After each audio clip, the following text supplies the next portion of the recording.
of man in a condition precarious and full of terror. For the first time. Hi, and welcome back to Inside City Limits. We're here at the No Space, which is part of the Theater of Yugen. Joining me now is Libby Zilber, and you are the Joint Artistic Director of the space. How are you? Along with Luis Weiss and Jubilith Moore. Okay, so three of you. Sounds great. Give me an overview of the Theater of Yugen.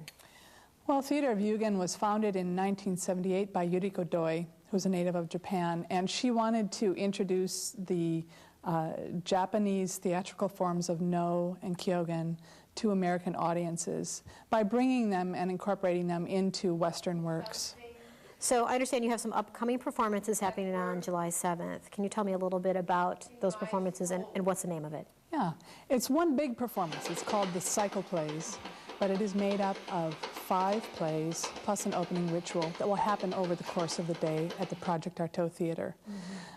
Audiences will be able to come for the whole day. We hope they will, but they could just come to the first sitting or the second sitting, and there will be meals, food available in between the 2 different parts of the day. These 5 plays are American stories that our company has created or adapted. They'll be done influenced by No Theater and working with a fantastic array of musicians, the Yugen Orchestra. Excellent. Well, if people want to make a reservation, where would they go? They can go to our website, theaterofyugen.org. Okay, well, thanks so much, Libby. Really appreciate it. Now is Suki Okane. You are the co-composer of the Yugen Theater, or Yugen Orchestra, excuse me. That's right. Let's talk about your work with the cycle and the music. Let's get into each piece performance and then what you kind of matched up as far musically to it. Right. The Yugen Orchestra is about 10 musicians working, and we'll have a few more even guesting on the day. The first play is a God play that takes place in the context of Winterland, the last Sex Pistols concert. And so we decided to look at the punk music form for this, but invite some artists that were still working in what would be punk of today, transgressive, experimental, and noise music, to realize that work. That's Liz Albee and Jason Stamberger who are realizing that for us. The second play is with Ted Kaczynski, and we realized his relationship to technology was a fairly itchy one, so we actually picked visual artists and sculptors to help us compose the music. Their particular work deals with machines and toys. Larnie Fox makes machines that make music.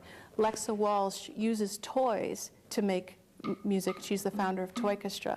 The third play is Dark Silent, and so we asked some people who are working experimental music, particularly acoustic music that's been processed by electronics, to give us some music that would be appropriate for someone who couldn't hear or couldn't see. And so these musicians, Jonathan Sagal, with early work by Dina Emerson, had created this music using electronics. It's the only time you'll see a laptop in the show that takes the difference between a very high note and a very low note, and that vibration is where the music begins in the play. Oh, neat. The fourth play is A Long Day's Journey into Night, and we asked Dan Plonzi, who's a composer locally, to create an American music for that. So he draws on pop tradition, classical traditions, avant-garde, and also non-Western traditions like gamelan wedding bands and everything like that to create his work. And the fifth play, Pretty, is the demon play. So we commissioned Mo Staiano, a Dada percussion, to come with us and play percussion, and drum is the metaphor of the demon play for us in this way. Sounds fantastic. The music is just stretching the gamut. Completely. Well, good luck on the 7th of July. Thank you so much. I'm going to be there, so I might see you around. Great. Looking forward to it. Good.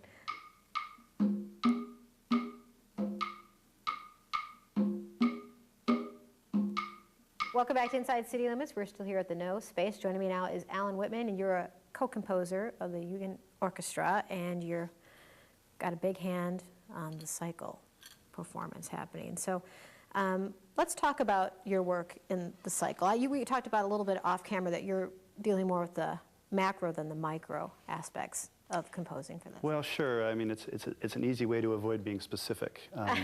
Like most musicians, I'm inherently lazy. So if I take the big picture, then it's easier for me to be able to get a handle on what it is we're what it is we're doing. The cycle plays it's going to be somewhere on the order of 10 to 12 hours long, and it's been 3 years in production.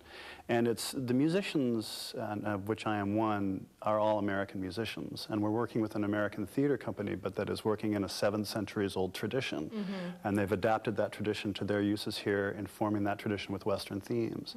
And so the challenge for us is to bring our, I mean, when I was first approached by Yugen through Eric N.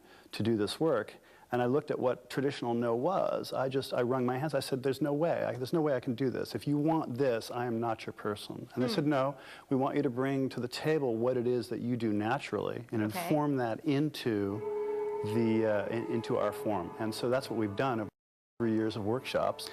I think if we'd really thought about, or for me personally, if I'd really thought about what the work entailed, the size, the scope of this particular work, I think I would have been so daunted as to just not consider doing it. Because it's not like, let's write a pop song, or let's do a show, or let's approach it from a recording standpoint. This is actually creating a new language, and I mean, that's a highfalutin way to put it, but the truth is, with all of the different pieces being put together in music and dance and movement and text, and Eric N. being the playwright, it really is its own form.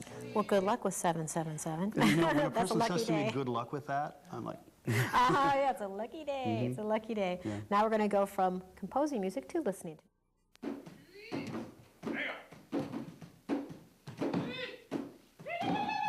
Welcome back to Inside City Limits. We're here at the No Space. Joining me now is one of the company members. Your name is Sheila Barati. So let's talk about your role in the cycle.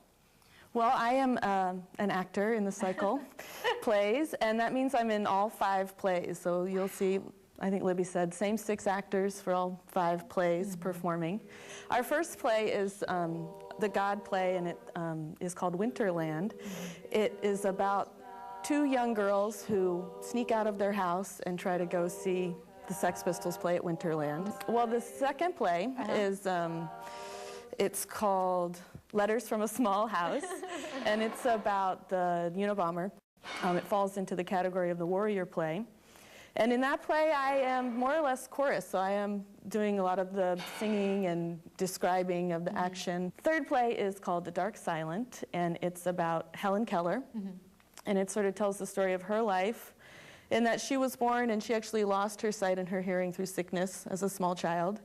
So it tells that story, and then, of course, her teacher came. I play Anne Sullivan, who is the teacher that came and taught Helen how to communicate with people. It's interesting to work on a play about a blind and deaf person and try to sing and dance the story.